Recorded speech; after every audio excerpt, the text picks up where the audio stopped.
আমার প্রিয় মা বোনদেরকে বলতে চাই, আপনাদেরকে 4টা কাজ দিব। কয়টা? 4টা কাজ দিব। আবার বিশ্বনবী তিনি বলেছেন, মান লাম ইউআদ্দা আরবা আমাল দাখালাল্লাহু ফিল জান্নাহ। আমার বিশ্বনবী বলেছেন, যে নারী 4টা কাজ করবে ওই নারীকে আল্লাহ জান্নাতে প্রবেশ করিয়ে দিবে। সুবহানাল্লাহ পড়েন। 1 নম্বর হলো দৈনিক 5 ওয়াক্ত নামাজ আদায় করবে। এই এলাকার নারীরা 5 ওয়াক্ত পড়ে ঠিক না? পড়ে না? একজন বলে না, একজন বলে জি। কোনটা মানবো? আরে পজিটিভ কথা বলেন না, বলুন জি। আমার মা বোনরা পড়ে তো ইনশাআল্লাহ। 1 নম্বর হলো ইজা সাল্লাত খামসাহা, 5 ওয়াক্ত নামাজ পড়তে হবে। কিন্তু আমাদের মা বোনরা জোহরের নামাজ পড়ে আসরের 5 মিনিট আগে। এরকম আছে না নাই? হ্যাঁ, এই তো রান্না বান্না চড়িয়েছি কোনো রকম। আমাদের আল্লামা গিয়ে যদি বলে কি ব্যাপার নামাজ পড়ো না কেন, তুমি কি বুঝবা মিয়া? পোলা সামলাইতে হয়, সবজি কাটতে হয়, চুলাতে এই সমস্যা, লাকড়ির ঝামেলা, গ্যাস কম, গ্যাস নাই, হাজারো রকমের প্রবলেম দিয়ে মাশাআল্লাহ আসরের আজানের 5 মিনিট আগে তিনি নামাজ পড়েন। এরকম আছে না নেই? তারপর আসরের নামাজ, মাগরিবের ওয়াক্ত ইমাম সাহেব আল্লাহ দিবে, এর আগে কিন্তু কাজ সেরে ফেলে। এরকম আছে না নেই? কিন্তু না, আসসালাতু আলা ওয়াক্তিহা। বিশ্বনবী বলেছেন, সাল্লু কামা রাআইতুমুনি উসাল্লি, আসসালাতু আলা ওয়াক্তিহা। আমার মতো করে নামাজ পড়া, নামাজ হবে সময় মতো। কথা বলুন ঠিক কিনা? এই জন্য মা বোনদেরকে বলবেন, শুনো, কাজ লাগলে আমি করব, আজান হয়ে গেছে নামাজ পড়ে নাও, তারপর রান্না করো। পারা যাবে তো ইনশাআল্লাহ? 2 নম্বর বিশ্বনবী বলেছেন, সামাত শাহরাহ, রমজান মাসে রোজা রাখতে হবে।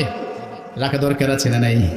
3 নম্বর বলেছেন, হাফিজাত ফুরুজাহা, লজ্জাস্থানকে হেফাজতে রাখতে হবে। ওয়াসিআত বালাহা, স্বামীর সেবা করতে হবে, স্বামীর হুকুম মানতে হবে।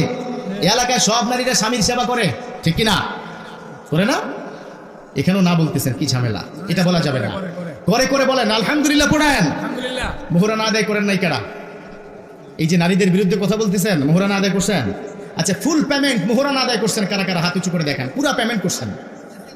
ইন্না লিল্লাহি ওয়া ইন্না ইলাইহি রাজিউন। মোহরানা আদায় করছেন মাত্র একজন। পুরা পেমেন্ট ক্লিয়ার হয় নাই না? হ্যাঁ, আজকে একটা বুদ্ধি দিব। এখানে হাজার হাজার মানুষ, মাত্র 3 জন আদায় করছে মোহরানা। মা বোন আপনাদেরকে বলতে চাই, আজকে রাতে দরজা লাগিয়ে দিবেন, জানালা খুইলা হাত বাইর করে বলবেন, আগে মোহরানা দাও, তারপর ঘরে ঢুকো। কথা বলেন ঠিক কিনা? হুজুর এত হাজার হাজার টাকা দিয়ে আপনারা আনলাম আমাদের বিরুদ্ধে কথা বলার জন্য, পেস লাগাই দিচ্ছেন নাকি?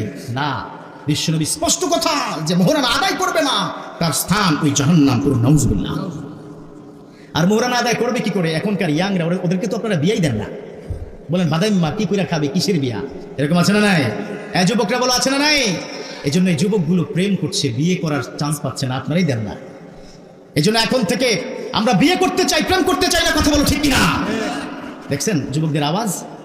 হ্যাঁ, যে যুবকটা ঠিক বলছো পাশে কে তাকিয়ে দেখো তোমার আব্বা জান আছে কিনা, কেউ আজকে বাসতে বাড়িতে মায়ের। একটা কথা মাথায় রাখতে হবে, আমি যুবকদের পক্ষে। যে এলাকায় বিয়ে যত কম, ওই এলাকায় জেনা তত বেশি। কথা বলো ঠিক কিনা? এই জন্য এই যুবকদের দুঃখ আমি বুঝি, আপনারা বুঝেন না। আরেকটা মূল সমস্যা হচ্ছে এই যুবকদের মোহরানা। আপনারা কি করেন? উকিল সাহেব আসলে বলে 20 লাখ লেখেন, দিতে তো হবে না। এই যুবক আছে না না? এরকম কথা বলো আছে না নাই? যুবকদেরকে বলতে চাই, মাত্র 50,000 টাকায় নগদ ক্যাশে বিয়ে করবা, বাকির খাতা শূন্য থাক। কথা বলো ঠিক কিনা? মেয়ের বাবা আছেন কারা? হুজুর যে 50,000 মোহরানার বাজেট ধরছেন, মেয়ে থাকলেও হাত উঠাবো না। একটা কথা মনে রাখবেন, ছেলেটা যে পরিমাণ ইনকাম করে, তার ইনকাম সোর্সের উপরে তার মোহরানা ধার্য করতে হবে, নচেত আপনার জন্য হারাম হয়ে যাবে। কথা বলো ঠিক কিনা? একটা ছেলে মুদির দোকানদার, একটা ছেলে ঢাকায় মাত্র 10,000 টাকা বেতনে চাকরি করে। কি করে আপনি তাকে 20 লক্ষ টাকা মোহরানা ধার্য করেন? কারণ এই মোহরানা একমাত্র হকদার হচ্ছে ওই ছেলের বউটা। ব্যয়, আপনি ব্যয় এই পাশে কেউ টাকা দিবেন না, টাকা দিবে ছেলেটা। তার যতটুকু ইনকাম, তার যতটুকু অ্যাবিলিটি, তার উপরে হুইল পে দা মোহরানা। সে মোহরানাটা পে করবে, তার উপরে চাপিয়ে দিবেন না। এই জন্য নগদ টাকা বিয়ে করতে চাই। কথা বলো ঠিক কিনা? যুবকরা কি আমার সাথে একমত আছো? হাত উঁচু করে দেখাও। লিল্লাহি তাকবীর। কি বিয়ের সব দেখছেন, হাত উঠেছে মাশাআল্লাহ।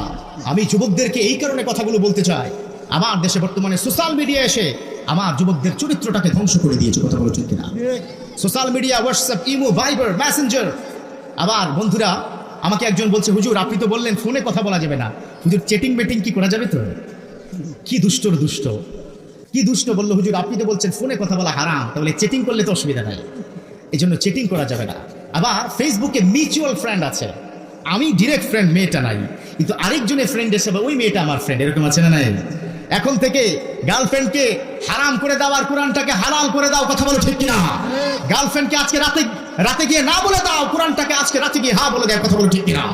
আমরা আছি তো কোরআনের সাথে? কারা কারা আছো হাত উঁচু করে যুবকরা দেখিয়ে দাও। লিল্লাহি তাকবীর। আল কোরআনের আলো। মা বোনদেরকে 4টা কাজ দিয়েছি। মা বোনরা যদি 4টা কাজ সঠিকভাবে করতে পারে, ওই মা বোনদেরকে জান্নাতটা দিয়ে দিবেন একজন, তিনি কে? আল্লাহ।